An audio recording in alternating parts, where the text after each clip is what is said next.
Right, well I've had my van a while now, about 6 months, so I've decided time for a few upgrades. First thing, dash cam. So the first thing I'll do is fit a dash cam, so if anything happens I've got the evidence.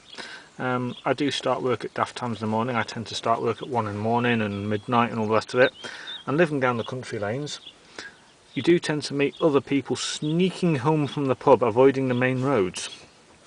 So it's always handy to have as evidence. So I've got this, it's just a cheap one from Halfords. It's the next space, it's the cheapest one. I don't think you need anything special. I mean, you can get all these Wi-Fi enabled ones and GPS ones as well. Why do you need them? You just need something that's going to film, as long as you've got a clear picture of what happened, that's all you need, isn't it? So I've just gone for the basic cheap one. You can apparently see at night and all the rest of it, so that's all I need, as long as it's a clear picture and I can prove that it wasn't me, or it wasn't my fault. I'll put my knife away, so we shall unbox it, and they're easy to fit. Now you can just plonk them on the windscreen, and normally you can just plonk them straight into the cigarette lighter. Well, I don't like to do that. I like to keep my cigarette lighter, or PowerPoint as they're now called. I like to keep them free for other purposes such as a sat-nav, which is why you don't need a dash cam with GPS. I've got a sat-nav that'll do that anyway, but I do tend to know where I am. So you've got a lovely long cable there. That fits into the cigarette lighter. That fits into the dash cam.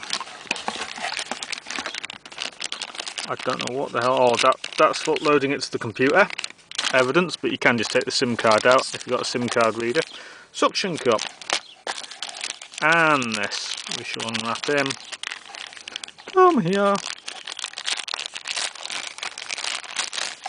There we go, nice and simple. It's all you need, it's all you need, everything you need. So, that's my dash cam. How am I going to fit it? Right, well, I've ripped my Ford Focus to pieces because I had one in my Ford Focus but it stopped working, and I don't like to plug it into the power socket, so if I need to use it, so what I use is a piggyback, a fuse piggyback. Here we go, it's a 10 amp fuse and that just goes into the fuse box. I've joined that to a cigarette lighter which should be hidden behind the dash, and then I just earth it with that.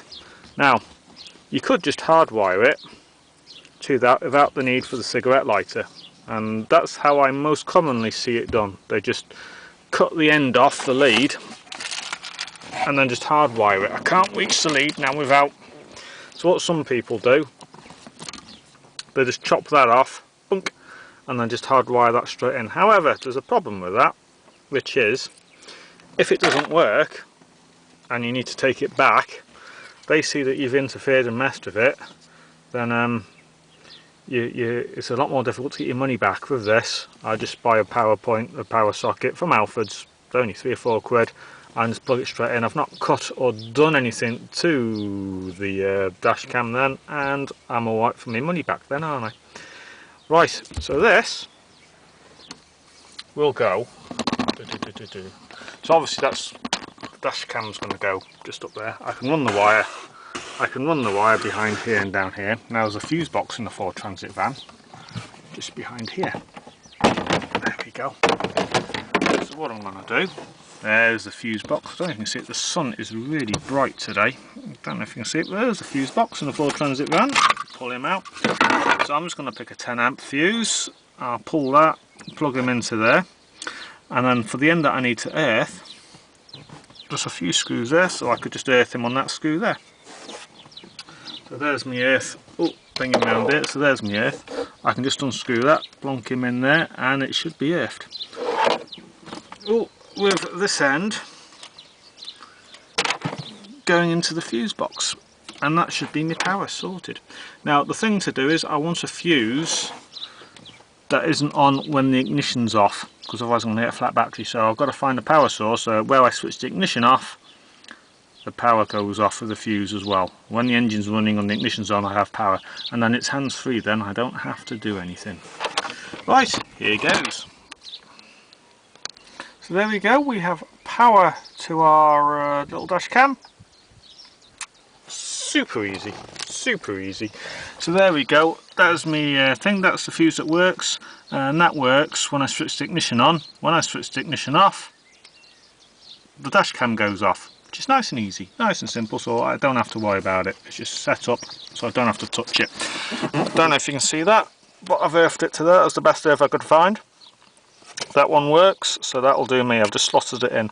And the beauty is, again, I've not done anything with the sat-nav, sorry, not the sat-nav, with the dash cam that'll affect the warranty. And again, the same with the van. I can just remove that, and I can remove the earth. The van returns back to standard, so if ever I sell the van, which I might do in a couple of years' time, because I could do with a four-wheel drive one really, I can just whip it all out and put it all in my new van. There's nothing, there's no holes drilled, everything just pulls out. Right, let's get the dash cam in place now. Okay, I don't know if you can see that, it's a really bright sunny day today, but it's in and it's working. Just looks a bit untidy now, so there it is. We know it works with the ignition on. When I switch the ignition off it stops, and it's all wired in there. Had to make a slight bit of an adjustment. The cover for the fuse box wouldn't fit on, so I've had to cut a groove in it for the cable. But I've got another problem now, is it still won't fit on.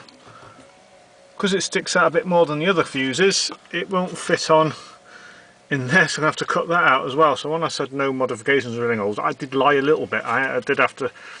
However, if you did want to replace this, a couple of quid on eBay, get me a new one anyway. Right, so what we've got to do now is just tidy things up a bit, because obviously I don't want it with the cable hanging round like this and everything. So, bonk him down now. Let's get the camera sorted. Oh, come here. Is my camera sorted?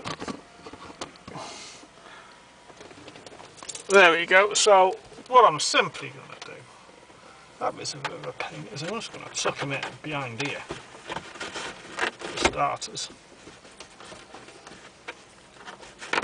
I might get a bit of tape or something, because that bit is too big.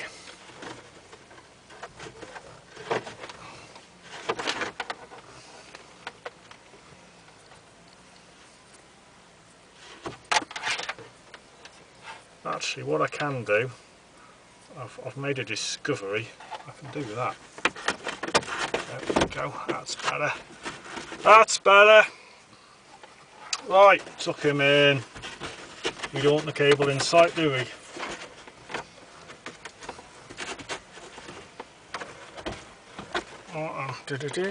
I might need to turn the cable a bit more. There we go. We'll turn the cable a bit more now. So we want a professional fitment job, don't we? We don't want the gear to see the cable terribly well. Come on, in we go. In we go. There we go. It looks like it's this pillar looks a bit loose. Anyway, now then, if I pull the plug, I'll just disconnect it for a minute. I might not have to remove this. I might be able to feed him down because he does feel a bit loose. This. Or does he just pop off anyway? Oh, for God's sake. Oh, no, he just pops off. Anyhow. Ah, there's clips there. I can clip it in like that. Clip there, clip there. I can clip it in with the other cables. And we'll see if we can get him down to any way into that. Really? Come on. It should come out quite easily. A little bit of a fiddle. There we go. He's out. Alright, just got to work out how I want to get this in there now. Oh, there we go. There's a nice gap there. There we are. There we are. That's all done nicely now. So the cable is out of sight. Should come back on again in a second. Lovely job. We can now go back in here.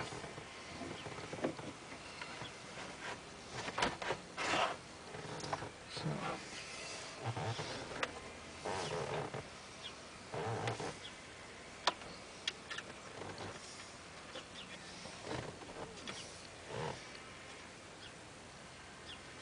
be honest. I might need to buy some more clips for this. It does look a bit broken, but it was a bit loose before I even started, so it looks like someone's had it off and fiddled with it beforehand, before I started with it. Right, come on then. There we go, he's in place there. Right, so I just need, goes in that way, he does.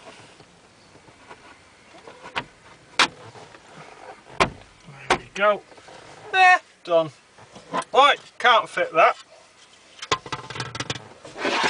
He goes back in like so. There we are, all done. So it's all working nicely. You can't see the cables. Job done. Lovely job.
Okay, so that's the dash cam fitted. It's not bad. The imaging could be a little bit better. I think I would recommend you go for the next one up. I'm finding it a bit hard to read the number plates on it, but you can see what's happened, so it's good enough. If I was going to do it again, I'd buy the next one up, which is about 60 quid. Right, so that's that done, so I'm protected in the event of an accident. Next thing, and the number one thing with these Ford Transit vans is the security on the locks. I think Ford let us down a little bit. There's a big thing, Ford Transits are getting broken into, and the locks are so simple. You can get a key from eBay which will fit any Ford Transit van, a Tibby lock apparently, which will fit any bloody lock, or a cordless drill will have that off in about 20 seconds. So these keys are next to useless. So what we've done is I've got myself one of these, just come in the post today. There you go, have a look, see at that. And this is a Tibby proof lock. It's I'll try and hold it so you can see it. It's pick proof and drill proof. There's the keys, you get 2 keys with it. There's the key there. So what we're going to do now is we're going to get that fitted. The other thing you can do is you can get deadlocks for the back door and the side door as well. Trouble is with them, you have to drill holes in the van. So with this I can fit it. If I buy another van, as long as this is the Mark 6, I could buy the Mark 7 and this lock will also fit the Mark 7. If I fit the deadlocks, they're staying with the van because that involves drilling holes in the van. If I take them off the van, no one's going to want to buy the van with holes in the doors, so really they've got to stay with it. Right, so let's get this fitted. Okay, so first thing to do is get the door off, and it's just a case of undoing the screws. If you undo it, not in your way, just to give us access basically. Oh, come on, undone.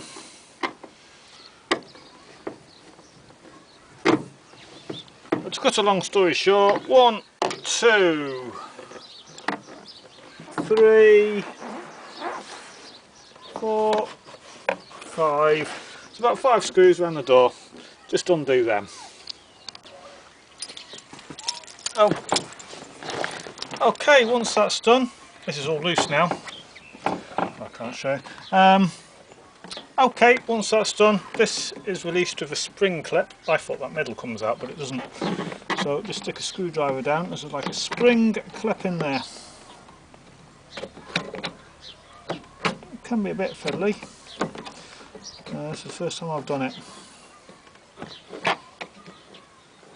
Come on. There he is. Found him.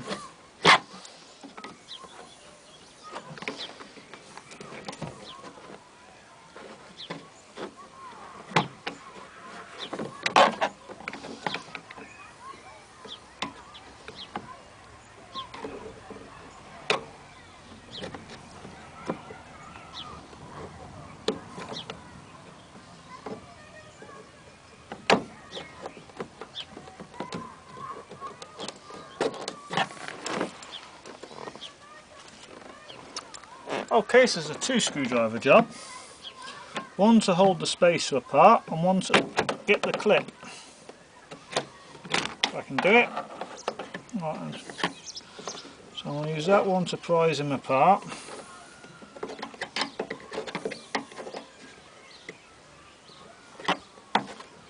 And one to force him off. Now I've got how it works now. Come on, it's like Chinese chopsticks this. So he has to go that way. If I can get the screwdriver behind him. Come on. There we go. He's off. That's what I was after. He should come off now. Should. Go down there, it's fine. There we go, that's that off. That just goes in there like so. I'll plonk him back in. If I plonk him back in, you can see how he was. Come on. Did it? No, I can't get him back in now. But yeah, he goes back in there like so. There he goes. With that bit on the back of it like that as well. So basically you've got to prise him open and push a screwdriver onto that bit and that'll ping him off. Okay, we're nearly there. I just missed one thing. There is one just down there with a cap on it. Just got to take that off and then the door will come off with a bit of luck. Well, the door cover anyway. Right, that's that done. So screws come out of there. It was a bit of a pain actually, but never mind. Take that out of there. in theory, it's off now. Hey, there we go. It's off.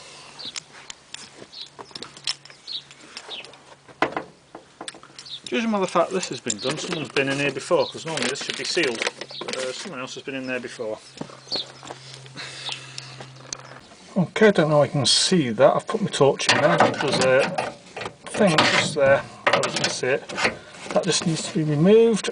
Push him down with a screwdriver. There he goes. Where's he gone? Found him. So yeah, that just needs to be pulled off. So what we do now is we turn the key clockwise. So clip there, push that in with the screwdriver, then I turn the key anti-clockwise. I'll show it you now on here, just in case you can't see it very well on the camera. There it is, just there. So I've just got to turn the key clockwise, push that in with the screwdriver, turn the key all the way anti-clockwise, and it'll pull straight out.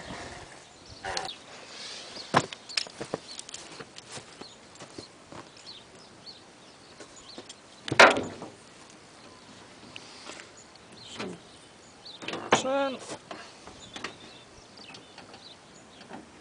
push him in, turn the other way, there we go.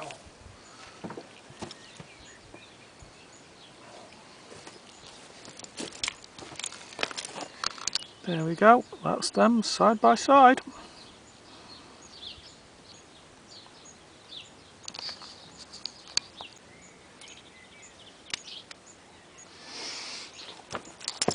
Okay, the lock can only go in one way. That one is wider than that one. The narrow one goes at the bottom. And all you've got to do is you've got to push the key in, get it in, turn it. Come on, it's trickier than it looks. Push the key in and turn it, you've got to push that in. Otherwise it won't go in. There we go, he's in now. Alright, make sure he's the correct way round. And a screwdriver is handy just to keep it in to the last second. And fiddle it in. There we go, he's in.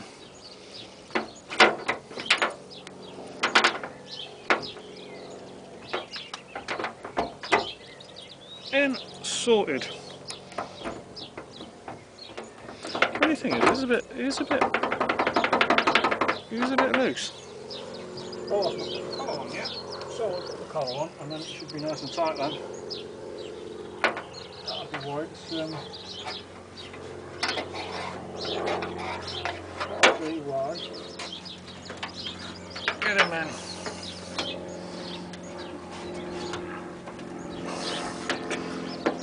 So basically, just so you know, I've got to put that bit back on. That's why you can do a bit loose.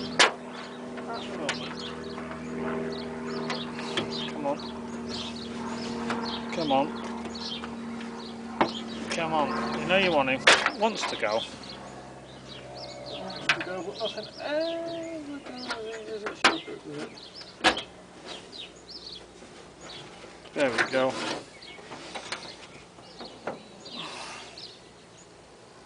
Looking properly tonight. Get the torch.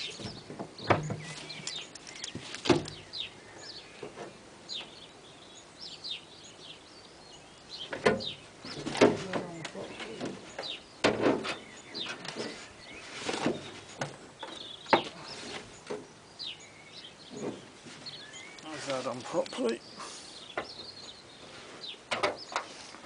I'm not sure if I've got any more.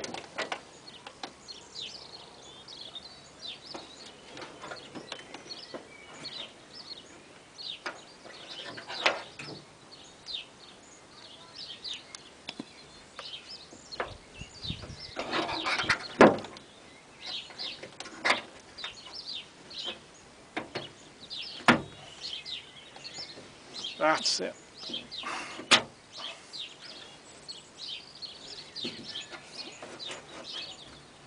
That's it, that's in properly. There's 2 grooves, make sure it goes in the correct one. There we go.